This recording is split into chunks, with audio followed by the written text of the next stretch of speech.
All right, what's up, guys? Garrett here again.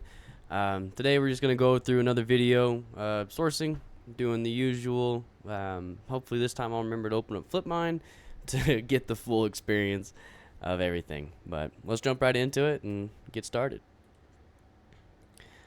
So I'm gonna start on Keep It Deals. I have been sourcing this morning already, um, but you kind of want to source throughout the day. I feel like because what deals you'll find early in the morning is definitely not the same deals you'll find later on, and it's ever changing. Um, Obviously, you want to track everything that you've sold, if it's sold, where you wanted to sell it at. That way, you have to do less and less of this type of sourcing, but that takes a long time. Last time I looked, I think I was at I think it was like 700 some tracking books, but that changes every day because one, I add books, and I also take books away because as you source more and more, you learn more and more about what you want to look for, and what I thought was good 6 months ago, I no longer think is good. But that's just kind of how it goes. The ever changing um, sales prices and all that. But anyways, so this one does not look like it's gonna be much profit to be squeezed out. Looks like we're getting it like 12 something, 12.54, and we'd be lucky to get it at 29.99. And right now I'm looking. So if we got it 12.54 and we sold it for 29.99. So yeah, we're barely making $1, and that's including. I've got all the prep center fees baked in, Amazon fees baked in, everything that you can think of baked in. So it'll tell me after all of those fees and everything what profit I will make. Um, and that this one looks like the current price is higher than its average long price. This one, let's look at this one. I don't know about this one though. It was $23.82 plus $12 in shipping. I hate it when they do that. I really do. It's usually the ones that are overseas. Like you think you got a decent deal or a possible deal, and then you look at it and it's $12 shipping. It really, really grinds your gears. I believe Bookmine kind of shows you the price, because like Keep It right here, this doesn't show you the shipping right here. Like this will just tell you what price it's at, and then whenever you click on it and you come down, and well, it looks like this one isn't even in here anymore. Someone jumped on this one. Probably was a good deal. Oh, it was a good deal. Anyways, Keep It doesn't show you the shipping price right here, and I'm pretty sure Bookmine does. I've only done Bookmine for a couple weeks, um, but I'm pretty sure that's one improvement. You don't have to waste time clicking on something, and be like, oh, I think this is good, and then you're like, oh crap, stupid amount of shipping. Or I've always clicked finding something that's like, oh, this is good, and then I click on it and just adding $3.99, which is usual for shipping, just kills the deal, and that happens. One sells a lot. The current price is pretty high. That one, the current price looks like it's about with the median price. That one looks a little sketch, goes up and down quite a bit. There's certain Keep It graphs that you could probably make work. I'm almost convinced that you can make almost any book work, as long as there's not like a ton of sellers on it. If there's less than 10 sellers on it, and FBA, there's no FBA or one or two, I think you can almost make any book sell for a profit. But depending on how much it sells. Is you can sit there for a long time on a single book. I've like 2 days ago, I just sold a book that I had bought 9 months ago. I was just like, well, thank God that's out of the inventory. It kind of sneaks up on you. I've been doing where I'll recheck at the first of each month, I'll go back 6 months ago and run through all the products that I bought. And then all the products that I haven't sold yet, I'll go in, I'll check their price. Once I check their price, I see if I'm in the buy box, I'll keep it there. I'm hoping that it'll sell at some point. If I'm not, I'll see what's up and possibly lower the price or whatever. And that seems to be working decent. But coming up in September, it'll be a full year of me doing this type of online arbitrage, the book online arbitrage.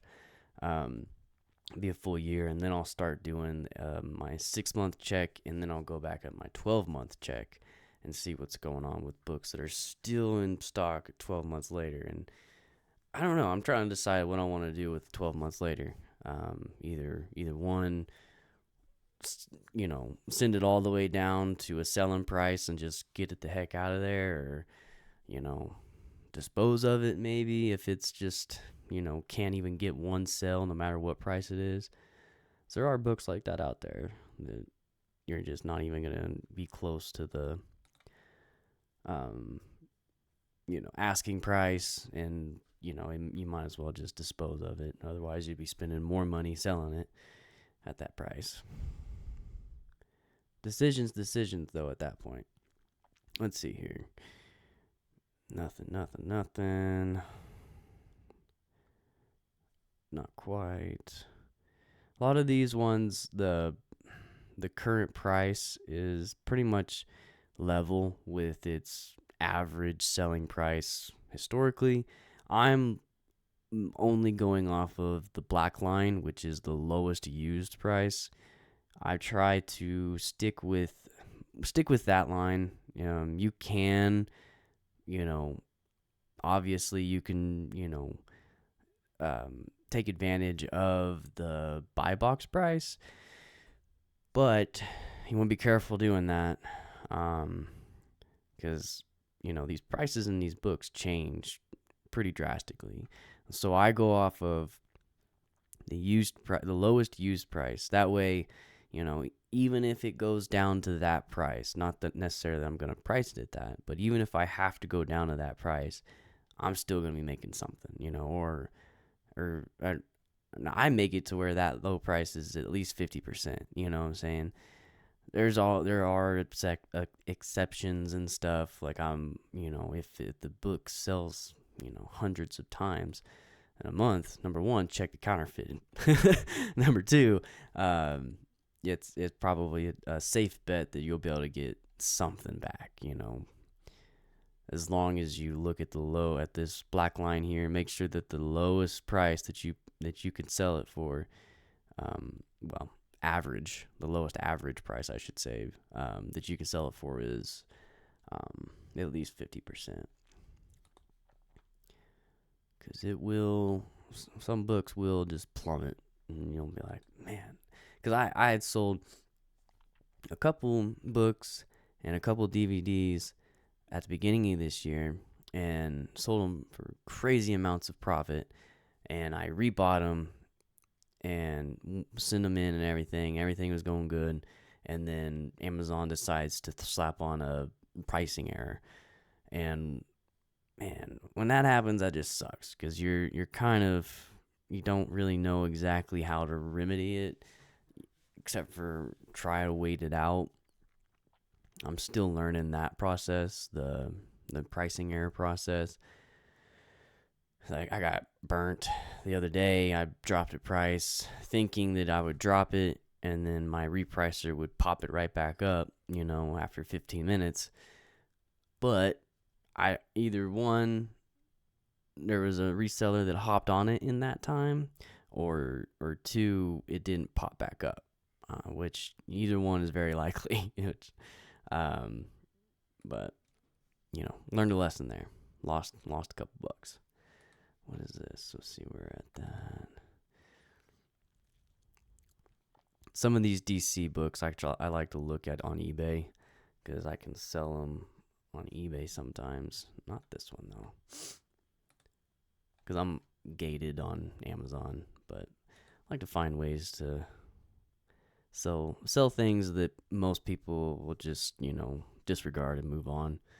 Because I mean, most Amazon sellers are on here. They're doing this method, and you're competing with those people.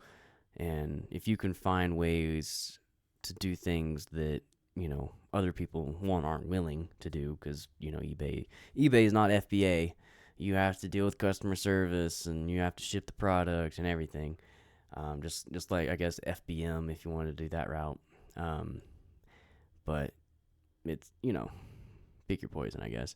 But if you can find ways to do things that other people aren't willing to do, that's where your money's at. Like, I mean, book selling in general is a huge example of that for Amazon, because everyone wants to see the huge bars on your Amazon app, which books will get you that, but compared to like an OA seller or a wholesale seller, it's not going to be anywhere close to that. But you got to look at the back end. You got to look at the actual profit. The profit's all that matters. If you're getting huge bars, but you're only making 10% ROI or something, or I don't even know what that would be margin wise. Super small margins. That don't mean nothing. I don't care if you're making $1 million a year, but you're only bringing in 10,000. Then that's very likely to happen with those type of products. But with books, man, you're bringing in, like I was saying, I'm looking for that minimum 50% ROI right now, at least. I might lower it as I get more money, but that's the trade-off. It's there's trade-offs, but that's the blah blah blah. That's the deal, is that everybody wants to disregard book selling, but there's some validity in it, especially if you're starting out and you don't have much money. Books is way to go, because there's a lot less competition. Nobody wants to put in the time and effort to do it, and that's where you can find a lot of profits in a less competition area. Because there's that OA, for the traditional OA, that's a competitive market, man. It's not easy. Let's see, what is it? I'm getting it at 24. Okay, so no, that's not quite there. This one was close, but getting at $24.95 is too high. Maybe eBay will give me a little bit lower than 24. Nope. Moving on. Let's see. We'll hop over to keep a product finder. And we'll see if we can't find. See, I would just go through the criteria I got for my KPFs. Right now, we're doing 270 or 2 million, 3/4, and then here I'm gonna change this up to let's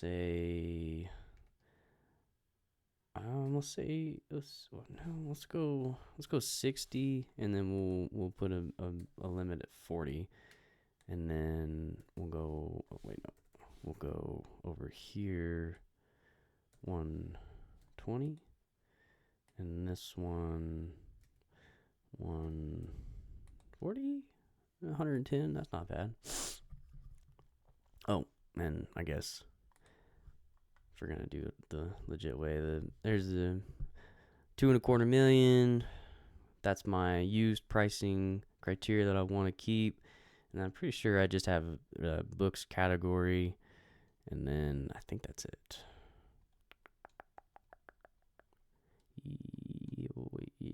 Yes, that would be it. All right. If in case you wanted to copy it, test out for yourself. I always suggest that you kind of just you can copy what I got, but play with it. you know. Like I get in trouble if like I find a good, one that I'm finding a lot on. I stick to it, and then I kind of get locked into this rut where I'm doing the same, criteria all the time, and I mean, it would work. You'll find stuff, but I feel like if you play with it a little bit, you find a lot more. I don't really have any statistics to back that up or anything, but from what I've experienced, I guess. This one looks promising. Let's see, rings, Willox, Latin. Let's see. Into this. Oh, it's a CD. I am ungated in CDs, so I'm not afraid to sell a CD. Well, recently it's been pretty low. 70, 72. Back here it's at 103, 39. Okay, yeah, no, I think 54 is a little high. Like, you could, I mean, this one's tough. There's not really a whole lot of sellers on it. Goes from 54, 1 to, well, goes up 75. So you got 1, 2, 3, and then you're making some profit. So you need these 3 sellers. Well, they're all FBM. There is no FBA. So that's a really good sign. So right now, they're giving it to the lowest FBM seller, and that makes a lot of sense because, there's only FBM sellers on this. What will most likely happen, and not a guarantee, but what will most likely happen is once you hop on it, since if you're going to be FBA, if you hop on it, you're most likely get the buy box. But this one's just, it's tough because the median price is a little low. Looks like it might be in the 70s area, because it's pulling down to 39, down to the 30s, 40s again, but then it pops up to 100, which is good, and then right here 100, 20s, it's good. There's no sells at this price up here. This sales rank drop is getting the sell right here. It looks like, well, there might be a sell right here. So that's crazy good. I don't know. I'm not convinced that 54. If I get 40, I might be able to squeeze something out. But no, I'm not even gonna try that. I don't think that that's worth it. That's a close one though. That's a tough one. Tough one to say no to. Let's see here. This one's promising. Everything ever since Amazon's been out of stock, it's been popped up.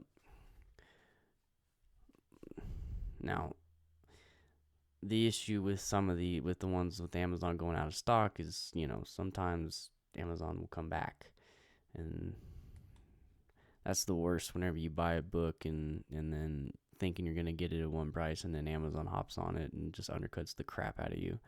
It's like if Amazon hops on at 74 and I buy it at this $45 price, and even more, $49 price, I won't make any money. But if I can get it at this 104, we're talking some money. You know what I'm saying? That's the trade-off and the risk that you have to take of Amazon coming back on.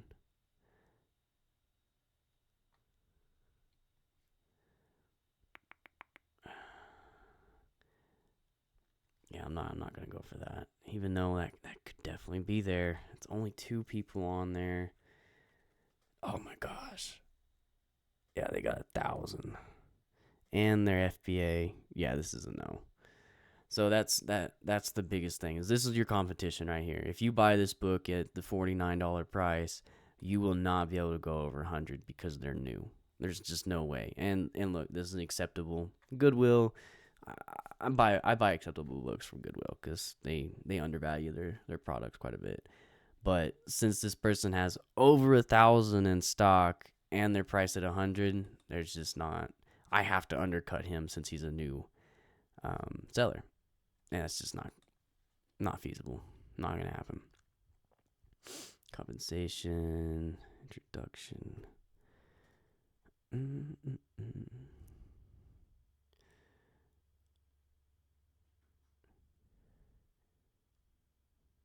And you're not always going to find products right away. The best thing to do to mitigate this is just track everything that you've sold. Start tracking it on Keep a Product Finder. That way, eventually, you'll just have books being sent to you. You don't have to really come in and do this grind where you're searching all the time trying to find something, and it doesn't. Sometimes you can search for an hour and find nothing, and then other times you search for an hour and find like 20 products. And it varies for sure.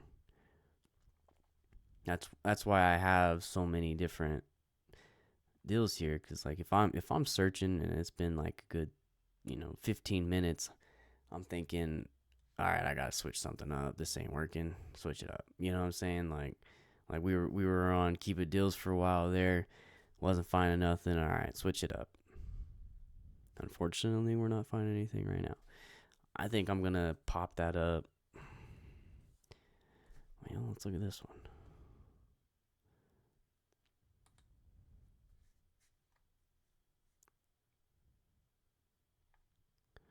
Shipley Proposal Guide.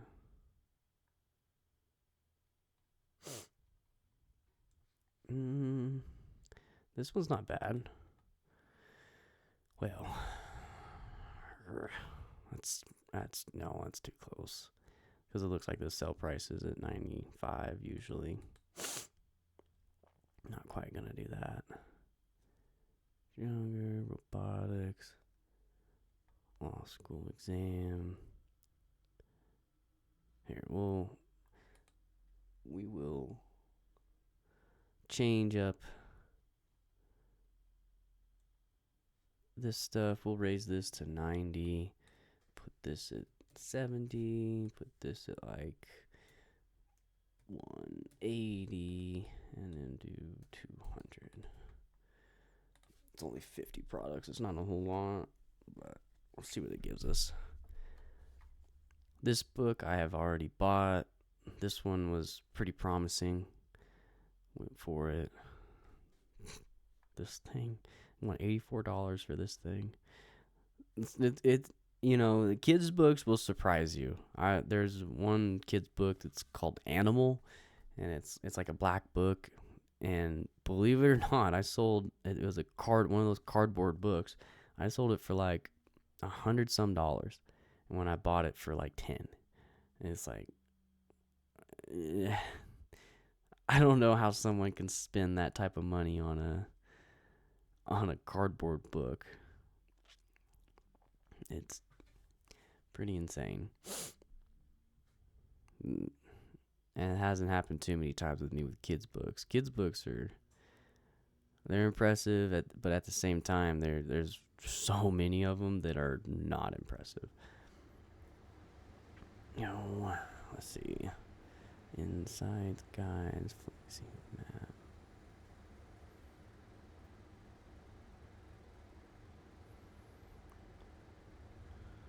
Man, nothing.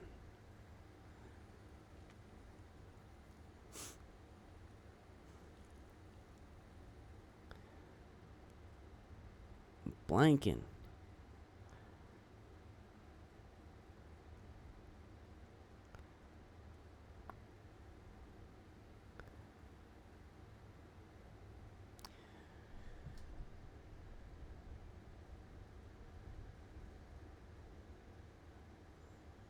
Not quite.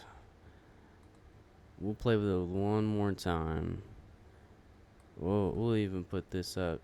I haven't done this high. To 100. We'll put this at 200. 210. I haven't done this high before. It's kind of crazy high. There's some books that are really expensive for no reason. Constitutional law.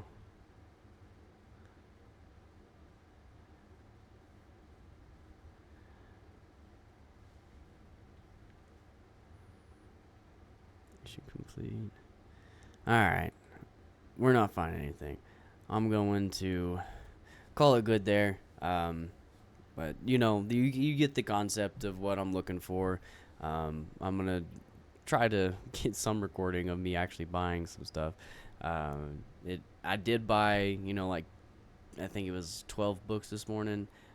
So you kind of just gotta find your time to do it. My time is early in the morning. I wake up super early, get my sourcing in. That way, if I have later on in the day have this type of luck, and I've already got my books, and I'm doing a little less moving around from keep it deals to the KPF and then adjusting everything than I do in the morning, just because I'm trying to talk through it and stuff. But you get the concept. But let me know what you guys do. If you guys do something different, let me know. If there's like a keep a trick that I don't know and I haven't been using, let me know. Or if you guys have any questions, I'm happy to answer. Comment below. Thanks for watching. We'll catch you on the next one. Later.